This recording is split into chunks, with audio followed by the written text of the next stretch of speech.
Hello dear friend, I'm Andre and welcome to the second video of the first season. I want to thank all of my, up until now, roughly 70 viewers for an average watch time of 3 minutes and 50 seconds. Being a 20 minutes video, one might think it's not that much of a big deal, but let me say that this is by far the second largest audience I've ever had the pleasure to entertain. And it makes me humble that 70 humans decided to spend roughly 4 minutes of their lives to watch it. So thank you very much for that. Today I will share my first impressions and point out some of the unexpected issues that came up during the work on my previous video. And this is by no means a serious test or a review. I only want to share my own experience. First impressions. After unboxing, I set it up, installed all of the software and downloaded the footage. Everything went smoothly as expected. The real treat came with the editing of the video in Premiere Pro. Since I'm used to the power of my mid-2015 with 16 gigs of RAM, I surely was having a trip to another universe with this one. After importing the footage and dragging it into the timeline, I started to cut it up and arrange the bits and pieces. Every move was smooth and every command was executed instantly. I just worked without any stutter, no delay, no lag, and I could work as fast as I wanted. I could move the playhead quickly left and right over the timeline. It just silently did everything. It didn't even get very hot, slightly warm, but I allow that. So check this out, you know, like.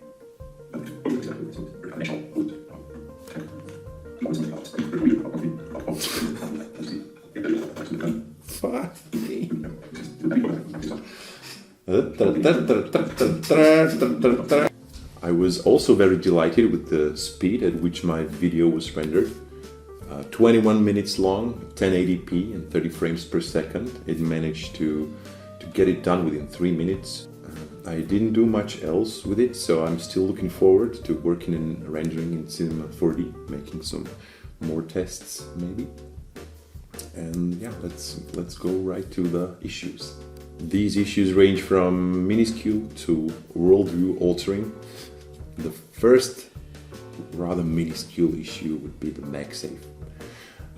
The Magsafe is great, I love it, and I'm very happy it's back. Although for me it never went away, and this is maybe what caused the first thing I want to talk about. I'm a pro Magsafe user, okay?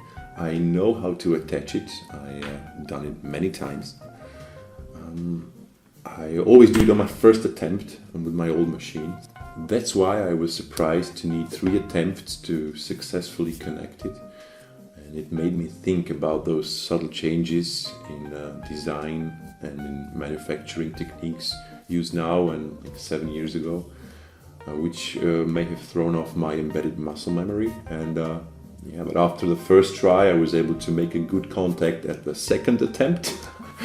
And yeah, in the meantime, my motor skills improved to the point where I did not need a second attempt. So I did not experience any troubles disconnecting the Magsafe block. You see, on an Apple machine, the dock is the centerpiece of the user experience, both visually and functionally.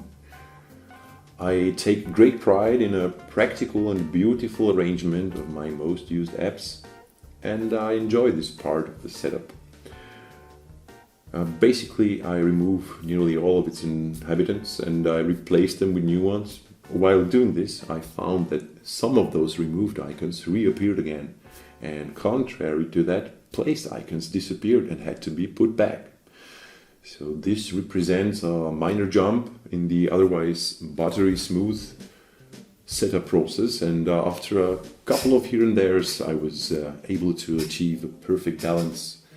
And I'm confident that the current arrangement will remain permanent. The next issue was the power button, or the removal thereof. So, well, Fingerprint readers are a marvelous invention. I have no idea how they work, but they are a big time saver, which is cool. What's not so cool is the removal of my most favorite key, the power key. And for me, this comes close to a loss of a dear friend. And if it seems that I'm over dramatizing, let me explain to you what I mean by that. Back in the 90s, while the world was flooded with Windows PCs, Apple computers had the reputation for being used for high-end professional purposes. And well, my first experience with Apple was the Macintosh Quadra. And these machines were so professional that you could actually turn them on via the keyboard. I have no idea why this fact impressed me so much. But the point is that this little key was an important symbol of the whole Mac thing for me. Further than that, after decades of using a shortcut for putting the machine to sleep and shut it down after a hard day's work, it became like a phrase, like a bye-bye, all right, like see you tomorrow gesture, a ritual, if you will. So this, to my knowledge, is no longer possible on a MacBook Pro. Sad. And I decided to make a t-shirt in protest, so I'll let you know when it's done. While working on the thumbnail to the video, I have experienced two major glitches. First was a failed deselect. Okay, so first occurred while I had a bunch of objects selected at once and attempted to deselect the background image. So usually I do like a two-sweep selection where I select everything with one sweep and deselect the thing I don't want to be selected. And in this case, the second sweep didn't take effect. I attempted to deselect by clicking it, but to no avail. More often than not, these glitches repair themselves after clicking around, going back and forth between apps, and in worst case, you need to restart your Illustrator or, God beware, the whole machine.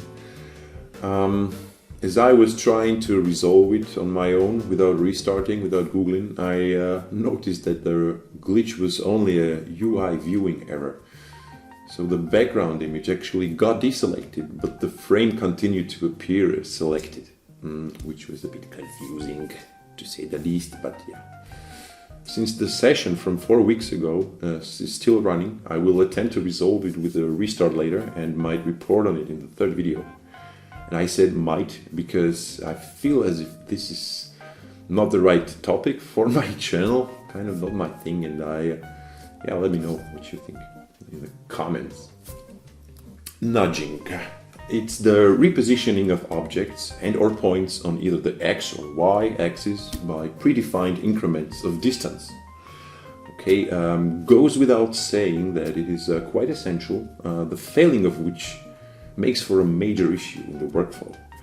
And since clicking around didn't resolve the issue, I checked the preferences to see if nudging might be set to 0, which it wasn't. And after a lazy short googling the issue, I found that this might be resolved by restarting the Illustrator. So no big surprise there. We'll see about that. All right, a weird buzzing sensation. Okay, sliding my hand along the metal surface of the machine while plugged in, I noticed a fairly strong magnetical feedback effect. This also occurred on my mid-2015, but it was so weak I couldn't really tell whether it's caused by the surface properties or through some electromagnetic effect. So with this machine, the effect is so strong that it's even a little disconcerting. I haven't done any research on this issue, but I've learned from colleagues that this is not unusual. They reported also little electric shocks, which I experienced myself with this 2015. But they feel like pulling a hair or something. But I wasn't really sure what this is. Now I'm afraid that when the feedback thing is stronger here, maybe also the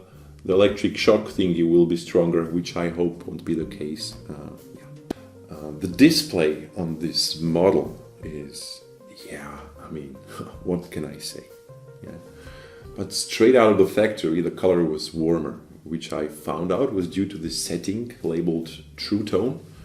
Coming from my mid-2015, it seems a little bit too warm for me. So I turned it off, and to my surprise, I had to deactivate it every time after I woke up the computer from its sleep. So this is pretty annoying, and I hope it will resolve itself after an update. Alright, this was it for the topic, and let's do some closing remarks. While writing the script for this video, I got the idea for some educational content about efficient working with the Mac in general and for creative workflows in particular. I'm pretty sure it will be very useful for most users, so please do subscribe to stay updated, share, like, and comment. Thank you for watching, and keep it real.